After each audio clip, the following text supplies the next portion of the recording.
Speaker, what is a budget? Budget is more than just numbers. It's a commitment to prioritise the needs of our people, to allocate public resources wisely, to uphold the promise that South Australia will support those who work hard and contribute to our state. It's about ensuring families can afford homes, businesses can thrive, and communities are safe and prosperous. A budget should reflect the aspirations of South Australians, not betray them with spin, excessive debt and broken promises. Yet that's exactly what this Labor's government's budget delivers. Mr. Speaker, South Australia is a state of boundless potential, built by generations. Those generations believed in a simple promise: work hard, do the right thing, and this great state will have your back. So my own family, like many families, arrived in the 1950s with nothing but a suitcase, a dream, an aspiration, and an unshakable belief in that promise. And this state and this country has been nothing but a place of abundance for those people. So South Australians still believe in that promise. But today, South Australians are facing mounting pressure. The cost of living is crushing. Home ownership is slipping out of reach. Our health system is under incredible pressure. Crime is spiralling, and our regions are in drought, desperate for support. So I've had great privilege. I've travelled the length and the breadth of this state over the last around 12 years as an MP, listening to drought-stricken farmers recently, seeing young people now that have been locked out of home ownership, that we've seen families let down by Labor's health system, and hard-working South Australians, at the moment, they can't make ends meet. This budget was Labor's last chance before the election to deliver real relief, to restore hope, and to stand with our regions. Instead, what do we get? One of the worst budgets I've ever seen, sir. We got a shrug, literally a shrug.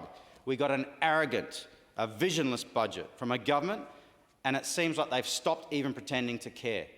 No ambition, no big ideas, just more debt, more excuses, and more broken promises. Labor's election budget, sir, is built on arrogance, not outcomes. This was Labor's last chance to lay the foundations for South Australia's future, not paper over the past. Now, if this is Labor's pitch for re-election, well, let me tell you, it is dangerously out of touch. Let's look at what they've delivered in government. 44% spike in electricity prices for the average household, rising rents that are swallowing more than a third of incomes, no clear plan for housing or innovation, a worsening ramping crisis, now 36 months of the worst in our history, despite their ironclad promises, and ballooning debt, now projected to cost $6.7 million a day in interest. Shame. All while, the Premier, what does he do? Attends concerts, attends events. Apparently there's another bill today, sir. It's a very important matter. We've got to deal with it straight away. It's about a golf course. And ignoring the core issues facing our state. You might be wondering, sir, at a time like this, why is Party Pete so focused on events? Well, sir, we've seen this episode before. It goes way back, just as the Roman emperors did with the gladiators in the Colosseum, sir. It's about distracting the rest of us from the issues right on our doorstep. That's why they're doing it today. I mean, they think the people of South Australia are stupid, sir. Well, they're not. They're not stupid. Because you know what, sir? Look at where we are as a state. Housing market here in South Australia, the 6th least affordable in the world. Our tradie shortage is growing. Youth crime has skyrocketed, with breach of bail offences up by almost 60% in some instances.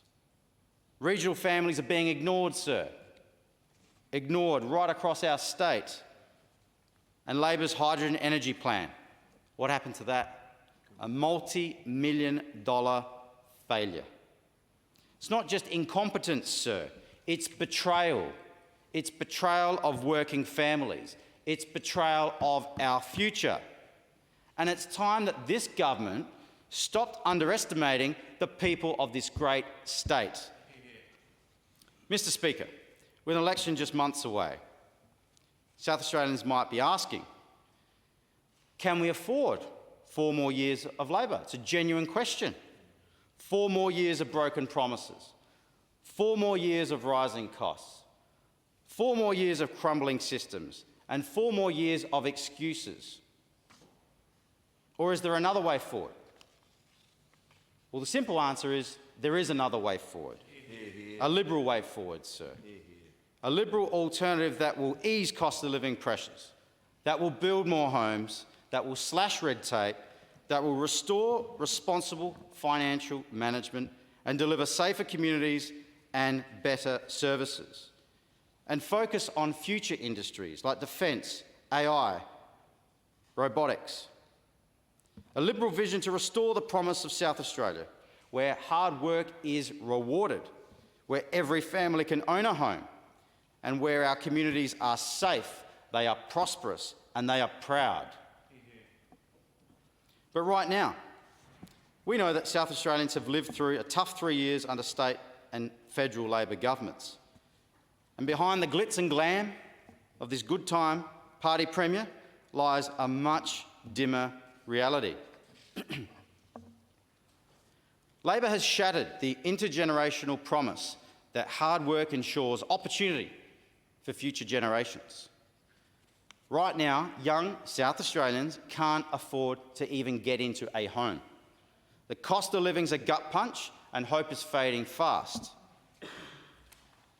Labor talk about priorities. Remember what they were elected on. They were elected on a slogan of the right priorities. Remember that? Remember the core flute? Remember the little thumbs up in the corner? We will remember the signs. Well, it's no surprise to members on this side of the House, sir, that in government, Labor has been focused on anything but the right priorities, sir. They could have brought any bill forward that was of importance today, and what do they want to talk about? A golf course in North Adelaide. Pathetic. Pathetic. During the worst drought in living memory in this state's history, and they want to talk a golf course. They've spent over $100 million on government advertising, including classics like, remember the State Prosperity Project? What a joke that's been.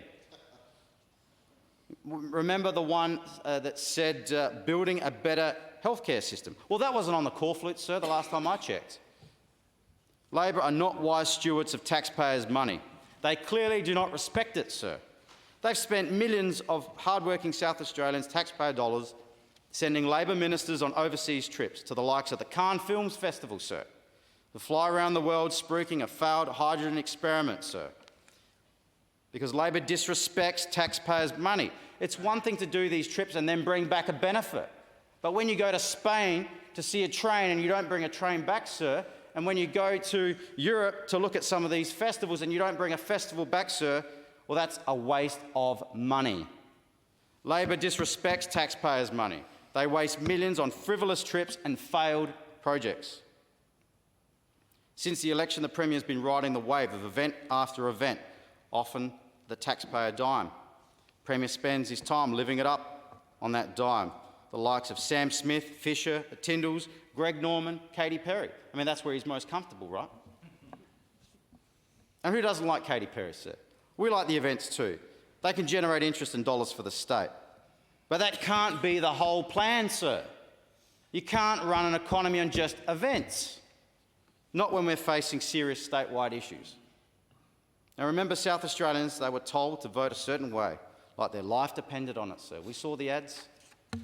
Labor made an ironclad promise at the last election to the people of South Australia to fix the ramping crisis. Well, so we're now in the fourth quarter. We're now in the fourth quarter, around 80% of the way through this term, and Labor continues to preside over record levels of ramping. 36 months of the worst ramping in our state's history. I mean, hang your heads in shame. Just last month, South Australians endured the third worst month for hours lost to ambulance ramping in the history of our state. Are these the right priorities, sir, that South Australians were promised? Ramping, hydrogen, and the right priorities aren't where the broken promises end, though, Mr. Speaker.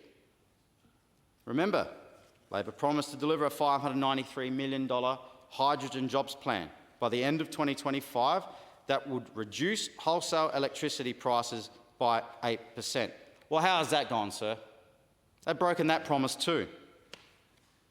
And too many South Australians today are choosing between putting the heater on and eating. Yet this budget is silent on bringing down the cost of electricity or forging a proper new plan for our grid following Labor's hydrogen disaster.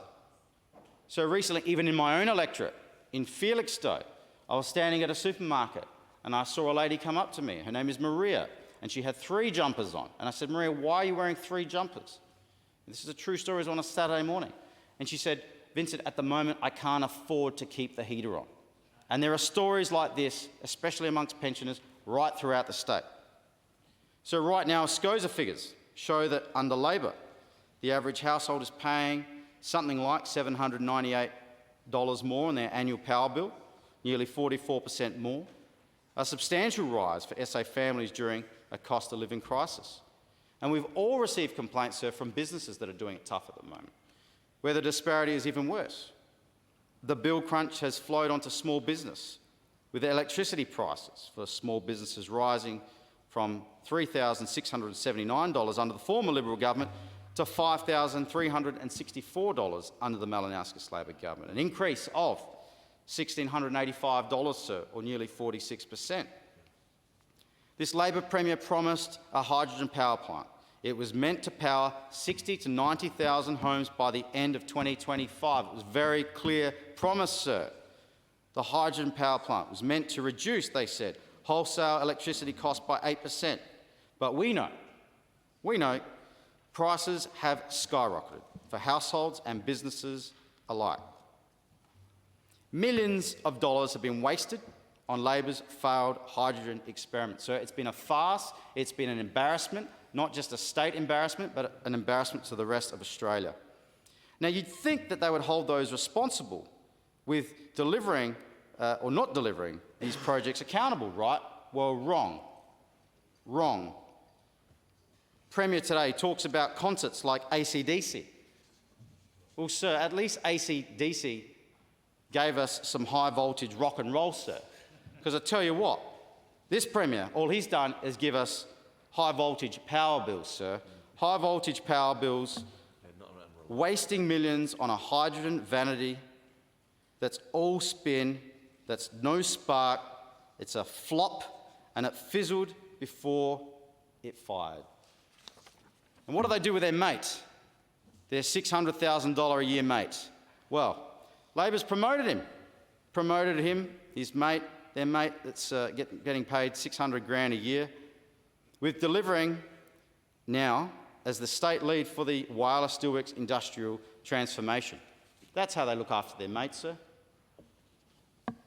This Labor's Premier's hydrogen fail is just another promise from just another politician.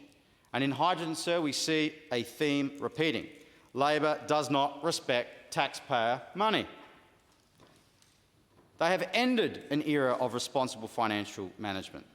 It's gone. The state's near $50 billion of debt projected in the state budget has sparked a credit warning from credit agency S&P Global, who warned that new spending could nudge South Australia closer to the downside threshold for our rating on the state. And this month, Labor delivered a budget that will see an eye-watering $6.7 million a day needed on average in interest repayments by the end of the forward estimates. Over $1 billion lost to interest each year, money that could go towards hospitals, schools and services. But instead, sir, it's going to paying debt. Labor's raiding our kids' piggy banks, sir, and they're locking in debts for generations. So my wife and I are expecting a child in about a month's time. But unfortunately, every child that's born in this state look like what they're going to inherit is a debt from the state of something like $24,000, and where will it end? So it was once said, if we are consciously going to burden future generations with unprecedented debt, then the least they are owed is a plan to pay that debt back while also inheriting a better society. Do you know who said that, sir? Those were the words of the now Premier, when he stood where I stand only 4 years ago. By his words, he will be judged by young people today and generations to come. We need a government that doesn't just talk big on debt management, but delivers. And that's why, sir, if we're elected, a Tarzia Liberal government will commit to delivering a debt management plan in government so that South Australians can have confidence that state debt remains at a sustainable level. And only a Liberal government will arrest Labor's out-of-control debt growth and fix the budget. Mr. Speaker, as I begin to lay out some of our plan, I want to talk about housing, because we know that housing is the beating heart of the South Australian dream. And unfortunately, it's now locked behind Labor's wall of inaction. As Darryl Kerrigan said, sir, it's not a house, it's a home. The Australian dream has long been built around a place to call home, a stake in society, a place to conserve, a place to protect. Well, sir, I still believe in that dream, but I fear it has already slipped out of reach for many. Liberal Party founder, Sir Robert Menzies, he championed his vision of a home-owning democracy, because he understood that the foundation of a strong society lies in empowering individuals to build lives of stability. Because when people own a home, they usually stay, they build wealth, they invest in that home. Home ownership develops invested citizens whose long-term buy-in helps to grow the economy. And unfortunately, sir, what we've seen from 8 consecutive quarters is net interstate migration that is going backwards here in South Australia. Today, the home ownership vision, sir, is under threat. Home ownership is slipping beyond reach. It's eroding the very aspiration that fuels many of our shared values. South Australia is in the grip of a housing crisis. It is crushing dreams and hollowing out our future economy. Our capital city, Adelaide, is now the 6th least affordable city in the world to buy a home. According to Demographia, Adelaide homes are impossibly unaffordable, ranking us as the 6th least affordable city in the world. Worse than San Francisco, worse than London. It's a crisis and Labor has no answer.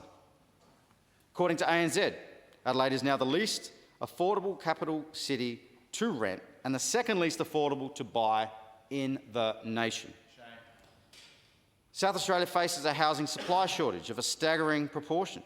Already 1,500 homes short of targets in just 6 months, with a projected 34% undersupply by 2029. Shame. And worse, we're on track to be 30,000 workers short across construction, property and water industries by next year, under a scenario where all policy objectives are achieved. Migration has surged, but infrastructure hasn't kept up. Labor government, sir, well, what did they do? They agreed to a national housing accord, promising 1.2 million homes nationwide. Remember that? But so far it's failing, with South Australia on track to miss its target, according to the UDIA, by 34%. Red tape combined with up to $237,000 in government fees, charges and taxes on new homes is limiting increases in supply. Graduates, tradies, young families are now the faces of a generation that are locked out of home ownership. Key workers, police, electricians, childcare workers, they can't afford to buy or even rent in some cases where they work. Meanwhile, what is rent doing? Eating up 34.6% on average of income, worse than Sydney or Melbourne, making it harder to save.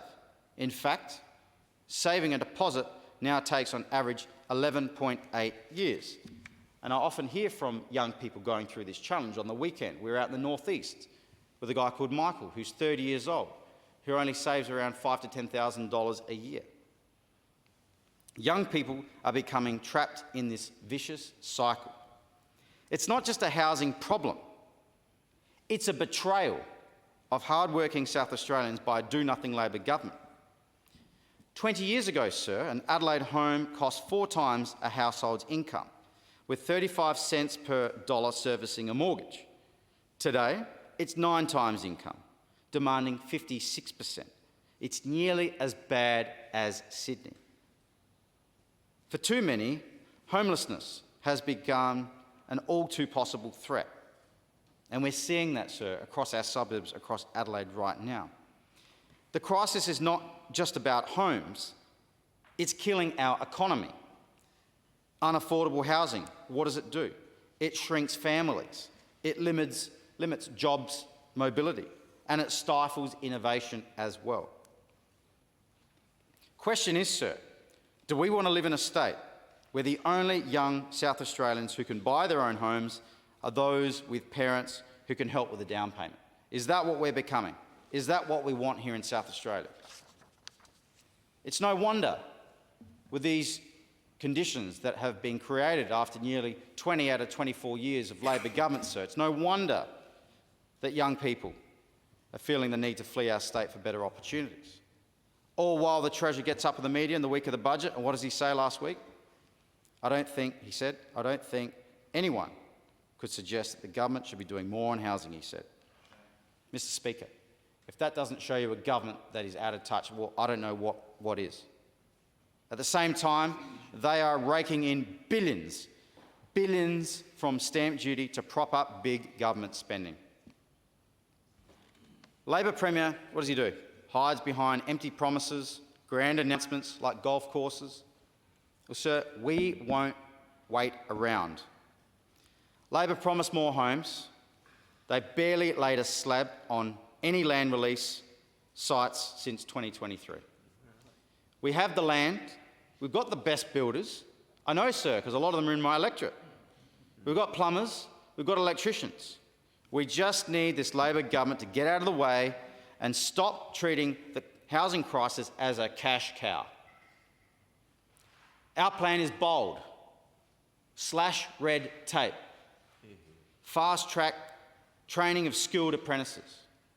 Open more land for housing where it's appropriate to do so. Reduce cost barriers for first home buyers. Because aspiring homeowners are forking out almost $50,000 in stamp duty on the median price Adelaide home, according to Domain's latest capital city quarterly data. Stamp duty, sir. Stamp duty remains one of the most inefficient taxes that there is.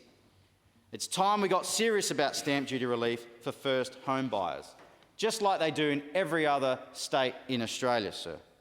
Because under Labor, at the moment, a multi-millionaire first home buyer can purchase a newly built luxury home and forego paying any stamp duty. Read into that what you will, sir. While a first home buyer looking to purchase a modest, say, existing home, a unit maybe, townhouse, pays an exorbitant fee of tens of thousands of dollars to this big spending Labor government. Well, sir, we don't think that the balance is right. Aspiring first homeowners, they can barely afford their rent, let alone simultaneously fund a new build that the numbers are telling us will take an average of 15 months to build, according to the MBA. Well, sir, if given the opportunity, a Tarzia Liberal government will act where Labor has failed. A Tarzia Liberal government will rebuild the South Australian dream, brick by brick. We will provide serious stamp duty relief for first home buyers. It is targeted, it is measured.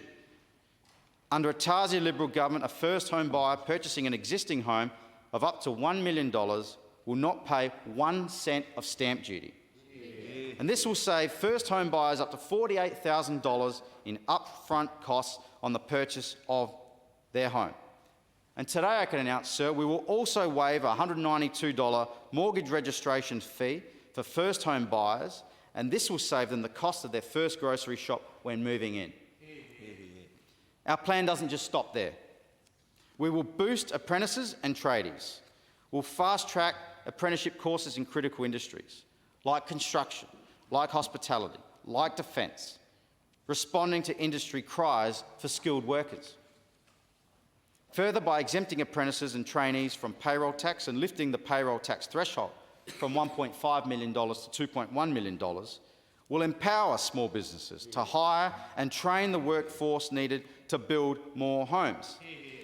Because the government can't do it, sir, on its own. We need the private sector to do the lifting. This builds on previously announced commitments to establish a one-stop shop for the building industry, modelled on the Australian Building and Construction Commission. The Commissioner will cut red tape, resolve disputes and support builders, ensuring projects are delivered on time and on budget. In addition to all of this, we know we need housing built where the infrastructure is. So why aren't we doing more to build up our CBD? Well, the Liberal opposition, sir, we see great merit in increasing supply in the city centre. And I'm happy to stand here today and signal that our supply policy will speak to this ambition. We think we can increase housing capacity in the CBD to assist in building homes for more than 25,000 people. The CBD might be one of the biggest brownfield sites in Australia, so we should be considering how we remove barriers to increasing housing in our city square. We want young people to have the option to live close to their workplaces, close to their families, close to universities, close to their communities, sir. Not everyone wants to live an hour away from the city.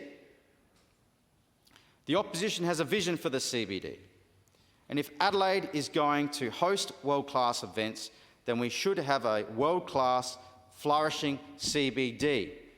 And we need to provide more foot traffic to businesses in the city that are struggling since COVID times. From suburban homes to regional infrastructure, we'll get South Australia building again. These policies aren't just about housing. It's also about hope.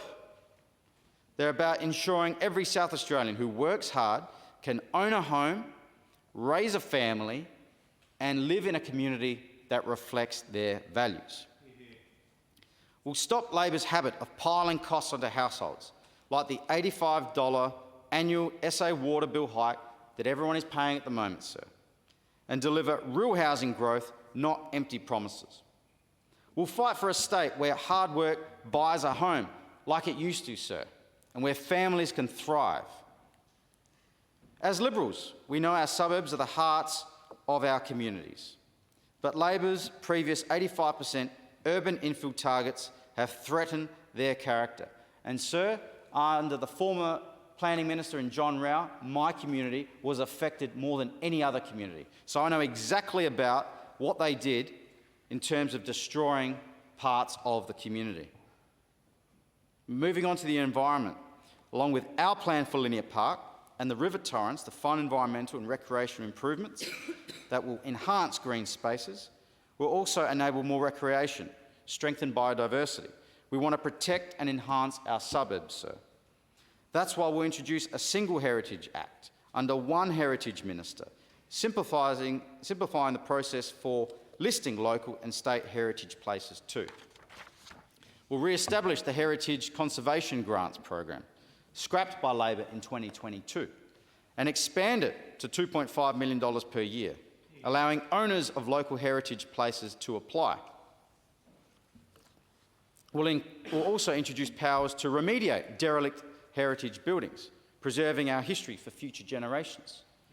We'll tighten demolition controls to save heritage homes and empower local councils with earlier, wider community consultation on developments. It'll be communities, not bureaucrats, that will shape our suburbs. We'll grow tree canopy by reinstating the Greener Neighbourhoods Grant Scheme and incentivise private landowners to maintain and grow our urban forest. And we'll enhance our parklands by pursuing World Heritage listing for the Adelaide Parklands and establish a committee under Green Adelaide to boost biodiversity and grow their open space by 5% by reclaiming unused built areas. And this way, our parklands will remain a global treasure for generations to come. Moving on to the drought, sir. Mr. Speaker, while our cities struggle with housing, our regions are battling a drought that Labor refuses to take seriously. And, sir, there's an opportunity today to debate a bill, maybe about drought, maybe allowing for a state of emergency to be declared. But instead, sir, we're talking about a golf course because of this government, a golf course. South Australian farmers, sir, are on their knees. You would have them in your own electorate, sir. They are on their knees, and yet this government won't declare it an emergency and is still locking farmers out of vital funding and support when they need it most. I hear this story, sir, no matter which pocket of the state I travel to. And this budget provides little relief to South Australia's drought-stricken farmers and regional communities doing it tough. Despite worsening drought conditions across vast parts of the state, the budget contains no funding for no or low-interest concessional loans, despite many in the sector calling for it, and just $2 million towards the rural business support grants, as the government's contribution equating to just over 1,300 grants of $1,500 each. Well, last year, sir, the Liberal opposition urged Labor to prioritise drought preparation, but so far, their response has been nothing but disgraceful. I was in Mount Gambier on Friday and I was hearing the same thing, sir. Lengthy delays, restrictive relief packages, barriers that leave many of our farming businesses ineligible for help. Labor's latest drought support package only allows those on farm household allowance to access ESL and work vehicle registration rebates, which is something like only 6 to 8% of our entire farming community. Well, we say, sir, all those badly affected by drought deserve support because it's farming that has held up this state for over 150 years. Create a drought hardship registry, fast-track the relief with targeted rebates, water carting subsidies and low or no interest loans for fodder and fertiliser in farmers' time of need. Farmers don't need Labor's platitudes, sir. They're hard-working, they're pragmatic people. What they need is a government that stands with them and takes their concerns seriously. And today was a day that we could have gone about that, sir. But instead, what are we doing? We're debating a golf course which the government concedes is something urgent that we need to do today. How pathetic. Sir, regional cost of living pressures have also been ignored. I personally welcome what the Treasurer is doing in respect of public transport in terms of fair discount for young people. But this government thinks that a school student public transport fare discount is a cost of living relief measure. But you know what, sir? You can't catch a bus that doesn't run in your town. Farmers and small businesses, sir, they need practical, immediate support, not spin and token gestures. And this government has repeatedly failed our regions and our primary industries. They failed on the drought, they've failed on plant biosecurity and crippling our tomato export markets. And so this is an area I can talk about, tomatoes. And I stood with the member for Frome and also Narunga, but recently I was in the Adelaide Plains. I was in the Adelaide Plains, I stood with migrant families, Italian, Greek. These people, their families have been through war, sir. They've been through famine overseas. They've come to this country with no English. They've faced adversity. But you know what they haven't been able to get over? They haven't been able to get over the incompetence of this government that has now forced these people into bankruptcy,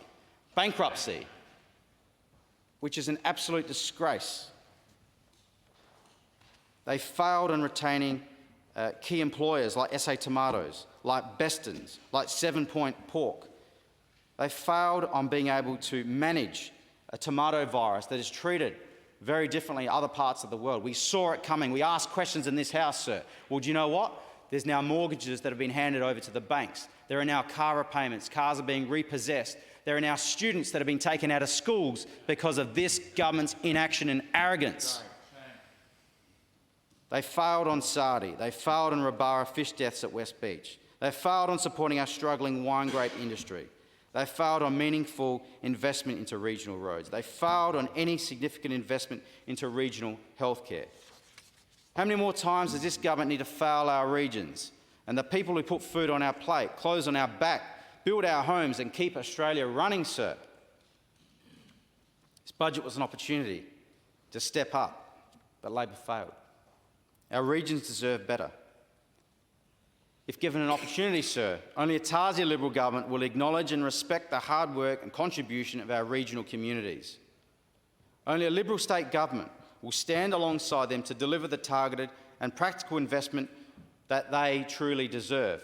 Not because of an election cycle, not because of a marginal seat, because it's the right thing to do. Why? Because, Mr. Speaker, as Liberals, we believe in rewarding those who do the right thing. Hard work, responsibility, rewarding aspiration, community spirit should be celebrated, not punished. That's why we'll introduce practical policies to ease the pressure on South Australians. Policies like we've already announced, sir, like the driver incentive policy to ensure young provisional drivers who go 3 years without an offence can have a $71 cost of their full licence renewal covered the following year.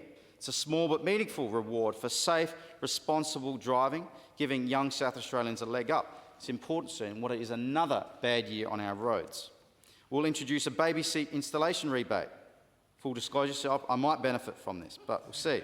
Because we know that new parents, they face enough costs. Capped price rebate will enable initial baby seat installations, ensuring that every child travels safely. And they're hard to install, sir, let me tell you. We'll extend more accessible public transport to Mount Gambier.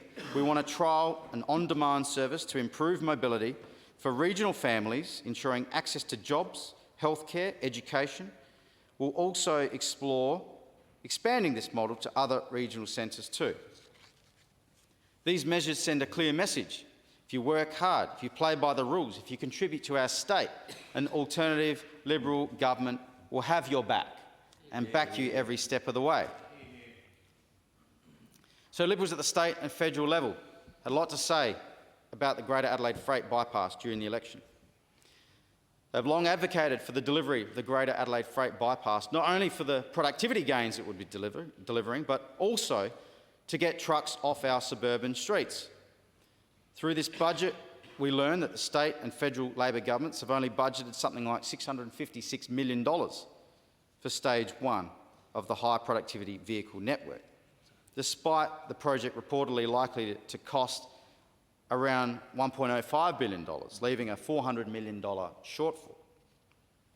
$480 million of the $656 million funding is pushed beyond 28-29, meaning the Greater Adelaide Freight Bypass, quite simply, doesn't look like it's fully funded, with no clarity if it will ever be under Labor.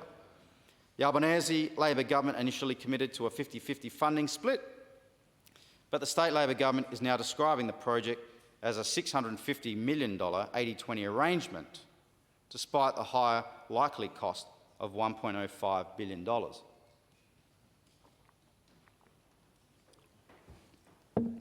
Labor's trying to rewrite history and hope that no one notices.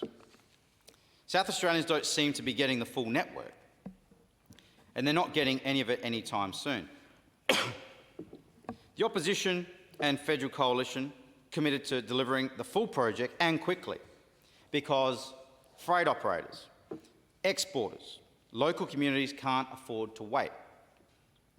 And the HPVN was meant to ease pressure on Portrush Road, Cross Road and the Southeastern Freeway by moving heavy freight to a dedicated corridor. Instead of fixing congestion, Labor's letting the problem pile up. Every year they delay, more trucks hit our suburban roads and the economic benefits of the project are lost. If this project matters, well, Labor needs to fund it properly and get on with it. Because South Australians deserve more than political spin and budget trickery. Mr. Speaker, South Australians also have the right to feel safe. They have the right to feel safe in their own homes and out in the burbs. Safe in their homes, safe at their workplaces, safe in their communities. But this is no longer the case for many since Labor took office. They've turned our criminal justice system into a revolving door, and you only have to look at what is almost a 60% increase in breach of bail by youth offenders during a period under their watch. Labor has made a mockery of the justice system. Look at the court backlog, sir, and what's happening with our frontline police. Our hard-working police are sick and tired of arresting young offenders only to see them released out into the community to re-offend. Some young criminals are racking up over 100 charges in 12 months, as the media has reported. And since Labor came into office, let's look at some of the facts. We've seen acts intended to cause injury up by 36%, sexual assault and related injuries up by almost 30%, theft up by 14%, serious criminal trespass up by almost 9%, and other offences against the person like threatening behaviour and harassment up by 73% too. Labor says crime is down when it suits it, but these statistics say otherwise. And let us not forget the tragic circumstances that led to a surge of deaths in women in our community due to domestic violence.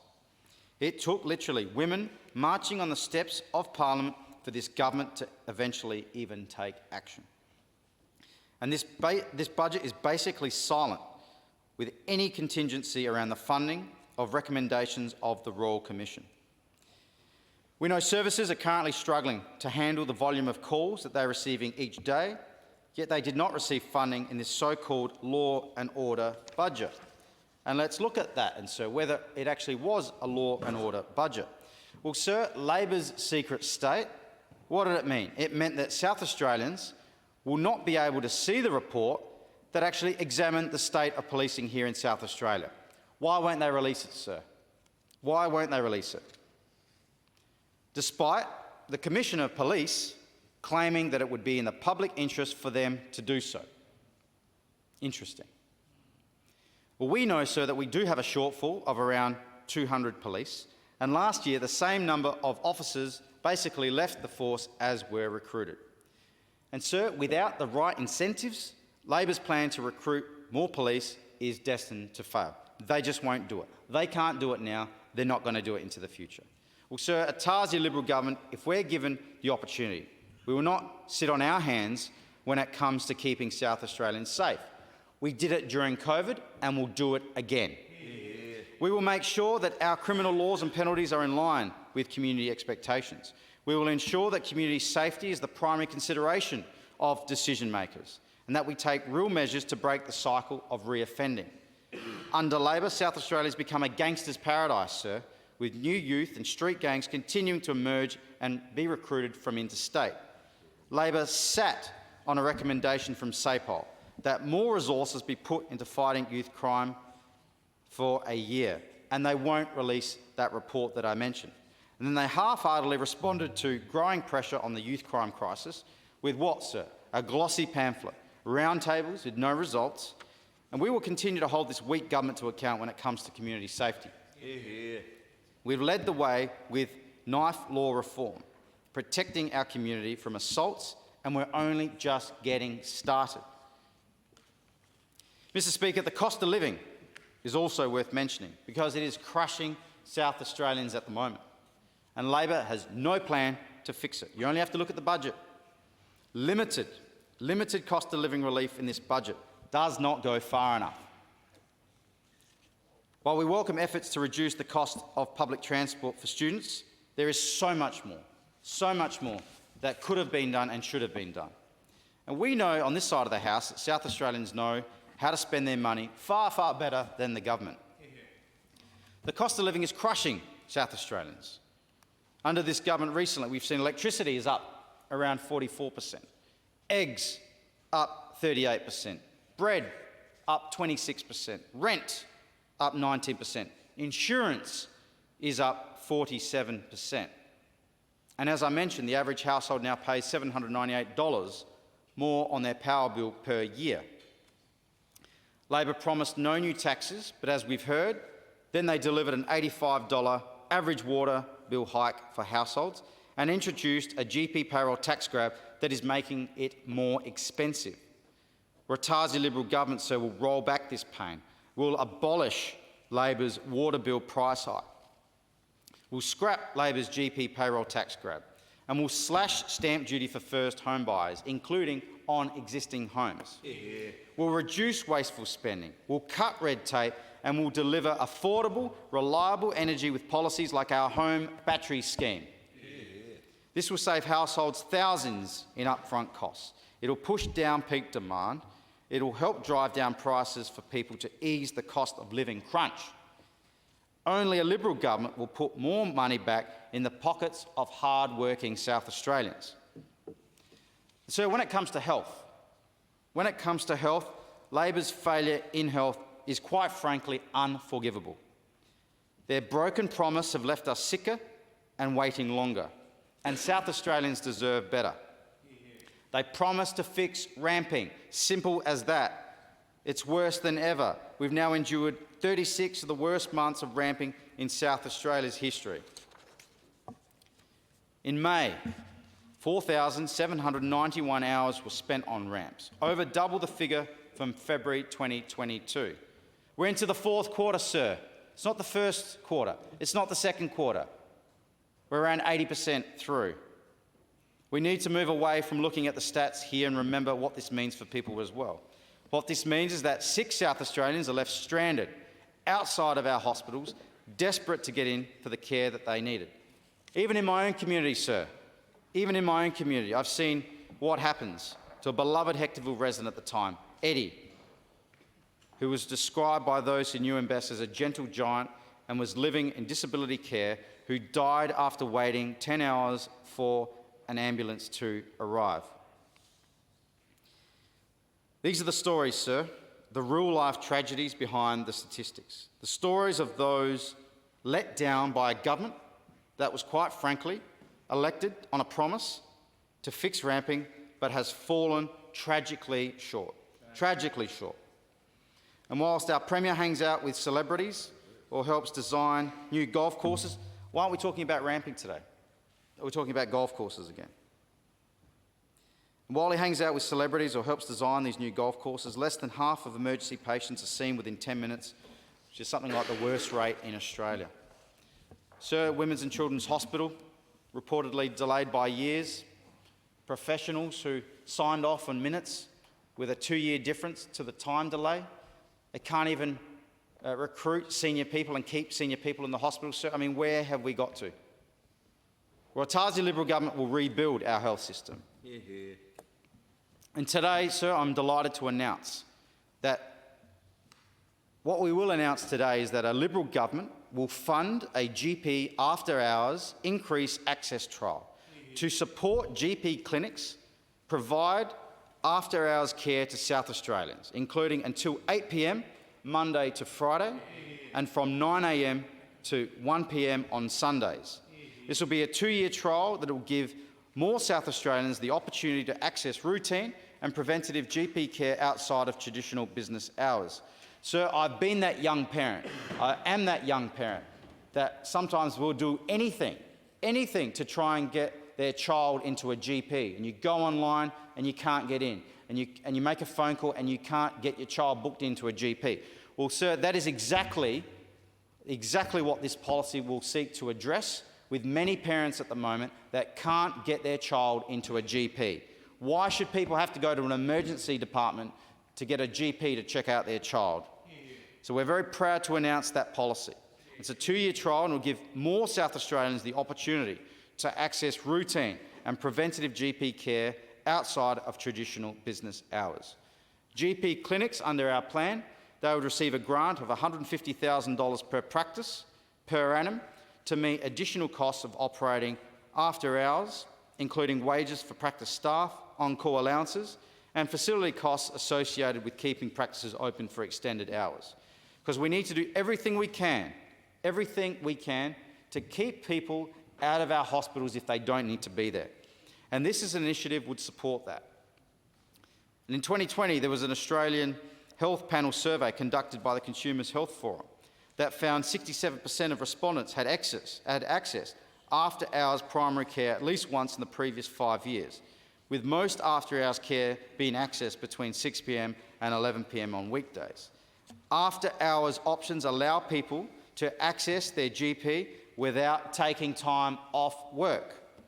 And this complements our existing commitment to abolish Labor's GP payroll tax grab so that you pay less to see a doctor. And will deliver long overdue radiotherapy to the southeast, because why should your postcode deliver your health outcomes, sir?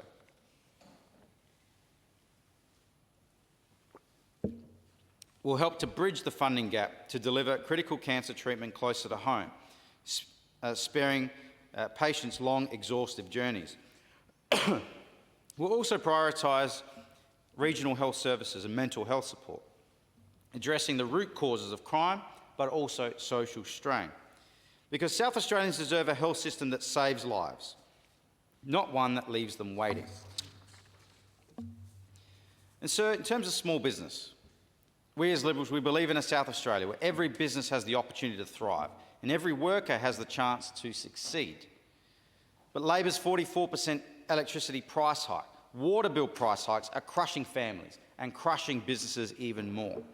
We're seeing small businesses that are closing weekly, unable to absorb these costs. Over the last year, we've seen confidence levels in SA hitting the lowest confidence levels since COVID.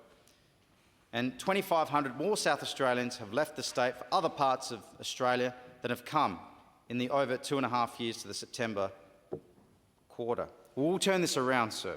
We'll turn this around, and only a Liberal government will provide tax reform to support small businesses. What will we do? We'll lift the payroll tax threshold to $2.1 million. We'll give small businesses room to grow, room to hire, room to innovate. Only a Liberal government will fix the outdated shop trading hours restrictions. We'll give businesses more freedom to choose when they open. And South Australians the flexibility to shop when it suits them. We will boost local economies. We'll create jobs. We'll unleash an innovation boom. We'll invest in skills training, reduce red tape to reverse the brain drain, attract young talent and foster entrepreneurship. South Australia will be a hub of opportunity, not this state of missed chances. These policies will unleash South Australia's potential to create a vibrant economy where hard work pays off. Mr. Speaker, we've reflected on where Labor has led us. They promised to fix ramping. It's worse than ever. 140,000 hours or so lost since they took office. They promised no new taxes, yet they delivered water bill price hikes and a GP payroll tax grab. They promised cheaper power, sir. Households pay $798 more annually, 44% increase. They promise homes, yet Adelaide, on the facts, on the stats, is the 6th least affordable city globally, and supply is falling short of targets. This budget is not a plan for South Australia's future. Under Labor, it's a blueprint for failure. Labor's near $50 billion in state debt, set to cost $6.7 million a day, daily in interest, raids our kids' piggy banks and locks in hardship for generations. South Australians face a stark choice.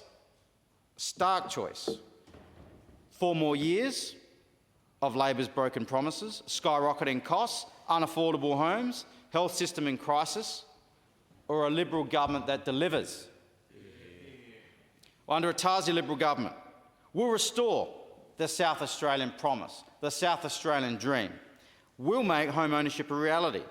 We'll reward hard work. We'll build safer, stronger communities. We'll stand with our regions, with our brothers and our sisters in the country. We'll protect our heritage. We'll deliver a health system that works. Let me paint a picture of the South Australia we'll build. It's a state where young people can buy their first home in a safe community with a good school, with affordable and reliable essential services nearby. It's a state where households can rely on abundant renewable energy and not have to choose between eating and heating. It's a state where our regional communities are respected and supported by a government that values their contribution. This is the South Australia that we're fighting for. A state where every key worker, every family, every dreamer can afford a home, turn on their heater, put food on the table in a community that's safe and that's proud. A state where hard work is rewarded, sir, not punished. A state where the promise of opportunity is kept, not broken. Only a Liberal-led government will build the homes and cut red tape. We'll lower taxes for business and fees for households. We'll deliver more accessible and reliable essential services and return dignity and respect to our regions. Mr. Speaker, This coming election, South Australia is at a crossroads. Labor's path is predictable. We've seen it. We've seen it for 3 years. Spin, debt, broken promises, bad priorities, just like they're pursuing today. But the Liberal path is crystal clear. Homes for the next generation. Affordable, reliable, essential services there when you need them. A budget that honours taxpayer dollars. Safer streets, stronger regions, and a booming economy. Let me paint the picture of the South Australia we will build. A place where every young person can afford a home. A place where young families thrive in safe, vibrant communities. A place where small businesses grow, innovators stay, and every South Australia gets a fair go. The promise of South Australia should never be a memory. It should be a reality for every citizen in every corner of this great state. It's time to restore that promise.